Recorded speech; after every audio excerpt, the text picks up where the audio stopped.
Angola faz aos 30 anos desde a implementação do sistema democrático.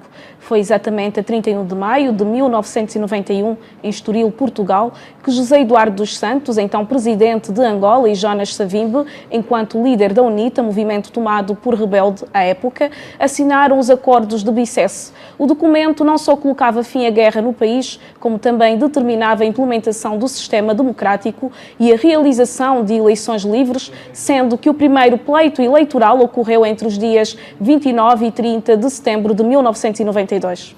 De lá para cá realizaram-se 4 eleições, cujos resultados foram considerados fraudulentos pela maioria dos partidos na oposição, tendo a UNITA atesta, no entanto, a comunidade internacional aceitou todos os resultados eleitorais determinados pela Comissão Eleitoral. Entretanto, para lá do multipartidarismo, a democracia também pressupõe a existência de liberdade de imprensa, bem como a concepção e livre atuação de associativismo. Entretanto, para analisar sobre a qualidade da democracia angolana de há 30 anos, temos em estúdio o Dr. Serra Bango, presidente da Associação de Justiça, Paz e Democracia. Boa noite, Sr. Serra Bango. Muito boa noite, senhor. Seja bem-vindo aos estúdios da Camunda News. Muito obrigado pelo convite. Sr. Serra, Angola faz aos 30 anos desde que foi implementado o sistema democrático. Que observação faz a qualidade de democracia no país?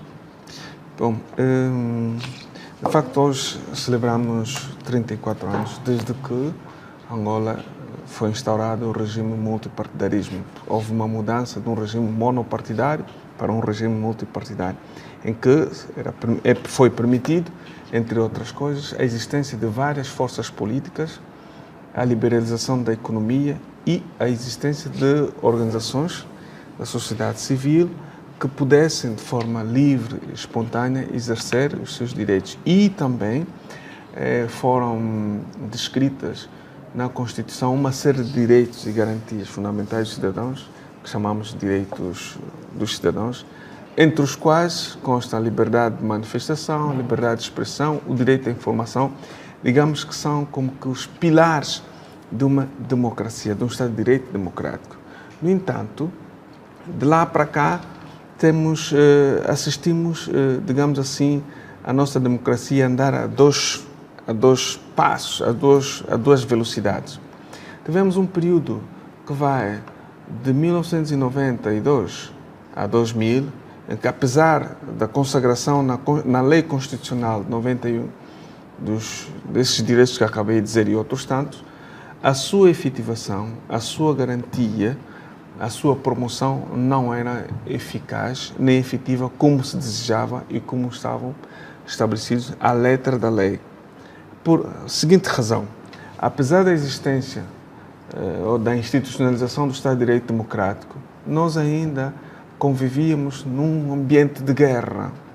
E, como sabe, no ambiente de guerra, a tendência dos partidos no poder é de cercearem, limitarem o exercício das liberdades, porque o exercício das liberdades não são apenas um momento de expressão e exteriorização dos direitos, mas é também um momento de abertura da consciência dos cidadãos. Portanto, houve esse elemento. Depois tivemos uma fase, digamos que vai de 2000, depois do alcance da paz definitiva, em resultado dos acordos de Lusaka, de 4 de abril, em que o exercício destes direitos já não foram tão limitados como antes, mas também não foram totalmente, a sua efetivação não foram total como se desejava.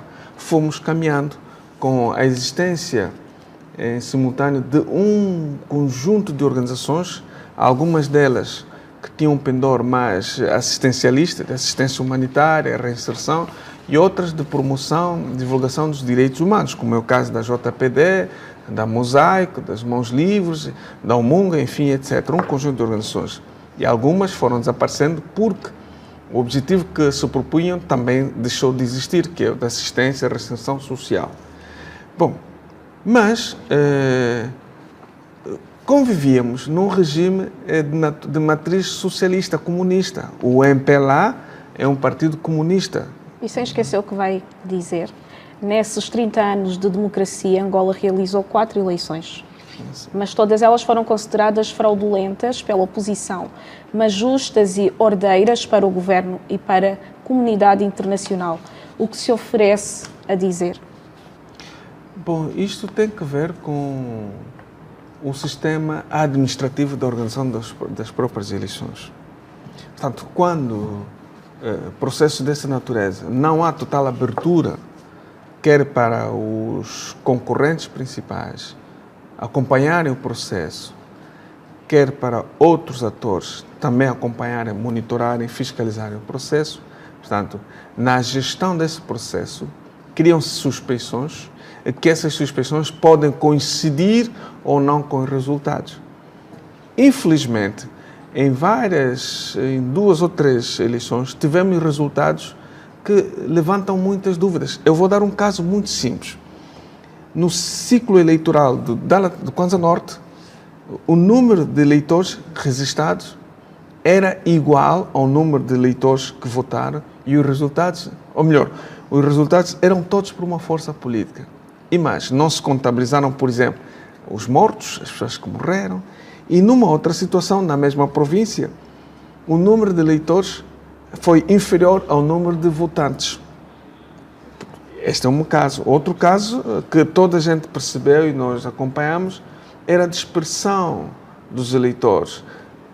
Eleitores que residiam em Luanda estavam registrados como que para votar no Conde Cubango, enfim. São vários elementos no seu conjunto que ditam e orientam, tendem a orientar as pessoas para esse pensamento. Mas a fraude não se consuma, não se resume apenas naquele momento do voto. Ela é um conjunto que são um conjunto de atos que são protagonizados desde o momento da sua convocatória, da convocação das eleições, até o apuramento dos resultados. E o último caso que nós tivemos, infelizmente, foi esta última eleição de 2017, em que o resultado definitivo foi antecedido por um prognóstico do partido no poder que determinou a quantidade de votos que teria e o resultado definitivo foi coincidente com os votos que teve. Portanto, e que mecanismos estão feitos face a essa observação com relação ao número de votos que aqui acabou de esclarecer? Bom, atualmente penso que o primeiro mecanismo que nós temos é que a população deve fiscalizar o seu voto. Deve fiscalizar o voto, porque os partidos políticos, eles são apenas um instrumento a quem a população deposita confiança para gerir os destinos do país. Eles não são os detentores nem os proprietários dos votos. Os detentores e proprietários dos votos são os cidadãos que estabelecem. E, portanto, os cidadãos devem saber a quem devem estabelecer, a quem devem atribuir os votos. E, portanto, por isso, os cidadãos podem e devem fiscalizar. Neste caso, nós, os cidadãos, devemos nos organizar de forma diferente. Portanto, independentemente das nossas cores partidárias, independentemente das simpatias que temos com este ou com aquele partido político, nós devemos ter uma posição neutra. É de fiscalizar o voto para não permitir que voltemos a ter um discurso de fraude e que pode propiciar um ambiente de confusão. Portanto, gostaria de dizer à senhora que em África, uma das bases dos conflitos tem sido os resultados eleitorais, portanto, e seguidos também do comportamento das instituições que julgam e administram os processos eleitorais, no caso os tribunais. Não? Aqui no nosso caso seria o Tribunal Constitucional. Certo. Em 30 anos de democracia, a UNITA ainda acusou a MPLA de estar a intrometer-se nos assuntos de outros partidos, visando influenciar a escolha de um líder a seu gosto. Acha haver razão para essa acusação? Os partidos, a UNITA deverá ter as suas razões, deverá ter os seus argumentos, deverá ter dados e informação suficiente para tal. Provavelmente não faria se não tivesse. Gostaria de dizer que nós, há um tempo para cá, nós dizíamos que era a FENELA, e a UNITA nunca reclamou, mas os factos que temos assistido nos últimos dias, sobretudo, a frequência como os elementos, os militantes da UNITA, que supostamente desertam das fileiras da UNITA, provavelmente levam a UNITA a questionar, a apontar o dedo acusador ao MPLA, mas também o comunicado do Bureau Político do MPLA, para além de lacônico, quase que deixa alguma dúvida para não questionarmos a inocência ou a imparcialidade do MPLA neste processo. Eu gostaria de chamar aqui um facto, é que os mimos ou a antipatia do MPLA pelo senhor Adalberto da Costa Júnior não é nova. Data já de 1991. Portanto, este facto as pessoas devem ter presente, os que se lembram, devem ter presente. E se a senhora me permitir, em 2 minutos eu lhe faço o desenho do que é que se passa. Em 1991, no calor daquelas contendas políticas, o MPLA acusava a UNITA de partido tribalista, porque não tinha brancos nas suas fileiras, e a UNITA acusava o MPLA de partido tribalista, porque não tinha elementos ouvimbundos nas suas fileiras. O MPLA nomeou o Dr. Marcolino Smoco, e a UNITA, bom, o que fez? Na altura em que o Sr. Adalberto Costa Júnior se casa, foi seu padrinho de casamento, Dr. Savimbi. Isto está no registro da TPA. A TPA o que fez foi dizer, olha, a UNITA, para desfazer a ideia de que um partido racista está a apadrinhar o casamento de um branco, de um mulato, que era o Sr. Adalberto da Costa Júnior. Hoje, passados quase 30 anos, a mesma questão se coloca. Portanto, e essa questão não só tem a ver com o Sr. Adalberto, mas levanta um outro problema, que eu tive a oportunidade de ouvir e me recordar, que é o do 27 de maio. Consta que os problemas que estiveram na base daqueles conflitos no interior do MPLA têm que ver também com a questão da cor, da tez da cor, mulatos e pretos. Portanto, isto é uma situação perigosa, independentemente de ser uma situação da UNITA, dos partidos políticos, mas é uma situação perigosa porque diz-nos respeito a todos nós. Nós, angolanos, não queremos saber. O Angola é um país multirracial, nós não podemos negar isso, e, portanto, os partidos políticos não podem usar esta pedra de arremesso para sustentarem as suas contendas políticas. Portanto, seria bom que quer o MPLA e a UNITA resolvessem esse problema. Mas se alguém está a colocar, cuscovilhar a vida alheia, colocar a seara em força alheia, que não fizesse, digamos assim, e que permitisse que os direitos e liberdades dos cidadãos, portanto, é um direito que as pessoas têm de se filiarem num partido político, de ser líder de um partido político, assim como tem os militantes do MPLA, tem os militantes da KCE, da UNITA, do PRS, do PADEPA, do BD, enfim, etc. Se a senhora quiser também formar um partido político, pode fazê-lo. Um partido só das senhoras, pode fazê-lo. Acha que as associações operam livremente ou tem havido entraves por parte do governo? Houve um período que isso já foi de forma mais grosseira. Esta intromissão do partido no poder na vida das organizações. Mas não quer dizer que ela deixou de se intrometer. Se calhar fazem de forma, digamos assim, mais soft. Querer controlar a ação das organizações.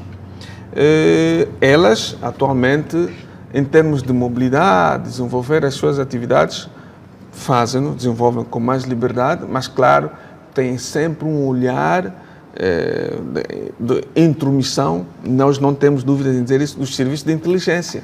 Quer introduzindo elementos dentro das organizações, em algumas, dependendo do tipo de organização, para desfazer as organizações, quer controlando o espaço das organizações para inviabilizar determinado tipo de atividades. Por exemplo, isto é um facto e nós conhecemos, e nós sabemos disso. E face às dificuldades existentes relativamente às associações, o que deve ser feito com relação ao vincar o seu direito, né, neste caso? Bom, os direitos, qualquer direito, os sujeitos deste direito devem fazê-lo. O que devem fazer é sempre reclamar a efetivação destes direitos. Podem fazê-lo por via administrativa, podem fazê-lo por via judicial, quando percebem que é um outro ente que esteja a interferir na vida da vida da organização ou dos cidadãos. Portanto, devem sempre reclamá-lo e este é o mecanismo o mais aconselhável que se usa, não um outro. Um outro seria talvez da violência, mas a violência não é um bom caminho E as ONGs, as defensoras de direitos humanos, não são organizações que promovem a violência. Antes, pelo contrário, eles promovem a paz de forma pacífica, os atos que se realizam de forma pacífica e harmoniosa. Portanto, estes são os mecanismos que temos. E o outro elemento é que as organizações devem sempre, quanto mais possível, trabalharem em conjunto. É sempre bom também, não é? Comparativamente a 5 anos, período em que o país era governado por José Eduardo dos Santos, acha haver maior liberdade de associação no presente momento? Esta questão, algumas vezes, há o perigo de se tentar avaliar a liberdade de associação de forma quantitativa, não é? De que forma Ou de forma qualitativa. Portanto, a liberdade de associação não depende da vontade do partido no poder, depende apenas da vontade dos cidadãos, do interesse que os cidadãos têm em se associar e criar uma associação para defenderem ou promoverem algum ideal. Ora, o que pode acontecer é que o contexto propicie ou não a existência de determinadas organizações. Mas as organizações, para existirem também, elas precisam de um fundo de subsistência. O que nós temos em Angola, ou melhor, o que não temos em Angola, e que poderia ser um elemento, uma espécie de um barômetro para determinarmos se a liberdade de associação agora é melhor do que antes, seria ideal que o governo promovesse e patrocinasse a democracia. O governo não faz isso. Nós temos agora em Angola um número de organizações que vai reduzindo, como disse, dependendo sempre do contexto. Aparentemente, nós tínhamos várias organizações, digamos que aparentemente eram muitas, mas estas tinham um fim específico e que era do interesse do governo. Organizações que tinham caráter assistencialista. As organizações atuais não têm esse caráter assistencialista, elas têm um caráter reivindicativo e o governo não gosta, não se sente confortável com a natureza dessas organizações. E nós somos exemplo disto. E, portanto, quando existem organizações dessa natureza, ainda que estejam plasmadas na lei a existência de tipo de organizações dessa natureza, organizações com caráter político e não político, seguramente quem está no poder não se sente à vontade. E, portanto, há uma diferença é que nós, provavelmente, nesta altura, temos mais meios para divulgar as nossas ideias, quer rádios privadas, jornais e, sobretudo, as plataformas. Portanto, a partir daqui, deste momento, o governo sente-se como que, entre aspas, de mãos atadas para controlar o movimento e as ações das ONGs, porque ainda que proíba, não abra espaço aos órgãos de comunicação social públicos, mas as ideias das ONGs são sempre veiculadas por outros meios. A Camunda News é um desses meios. E não me espanta que um dia a Camunda News venha a sofrer ação dos serviços de inteligência por estar a promover, divulgar informações, dizer ao povo aquilo que o povo quer ver. Não me espanta isso. Há várias formas que eles encontram isso. E temos o exemplo do jornal Globo Capa, que por várias vezes é um jornal online, sofreu ação dos serviços de inteligência. Temos um jornal Notícias que é editado a partir do Canadá, também tem sofrido esse tipo de ataques. Portanto, o governo não se sente bem quando a população vê e percebe aquilo que o governo não quer que perceba. E a Camunda News, de certa maneira, está a fazer isso, um bom trabalho. E, portanto, preparem-se que quanto mais nos aproximarmos das eleições, provavelmente vocês venham a ter esses problemas. Sr. Serra, muito obrigada pela sua presença. Não sei se quer acrescentar mais alguma coisa. Esteja à vontade. Eu agradeço o convite, espero voltar. O ponto que eu gostaria de acrescentar é o seguinte. Nós temos informações que em Cabinda vários ativistas foram detidos porque pretendiam, na sexta-feira, realizar uma manifestação em Cabinda. Portanto, o direito de manifestação está previsto na nossa Constituição e há uma lei de liberdade de manifestação. Esses cidadãos foram detidos, assim como no Cunene há um grupo de cidadãos também que pretendia fazer a sua manifestação. Há um cidadão que, quando julgo saber, foi detido. Não sabemos a sorte de outros cidadãos. gostaríamos de apelar ao governo, às entidades competentes, que deixassem que os cidadãos se manifestassem. A manifestação funciona também como um tubo de escape, né, para desanuviar a pressão que existe na cabeça, que existe na mente da população. Portanto, era este apelo que eu gostaria de deixar, já que ele está diretamente ligado à nossa conversa, né? Muito obrigada e continuação de uma boa noite. Muito obrigado. Até a próxima. Boa noite a vocês. Sucesso. Obrigada. E seguimos para mais um curto intervalo.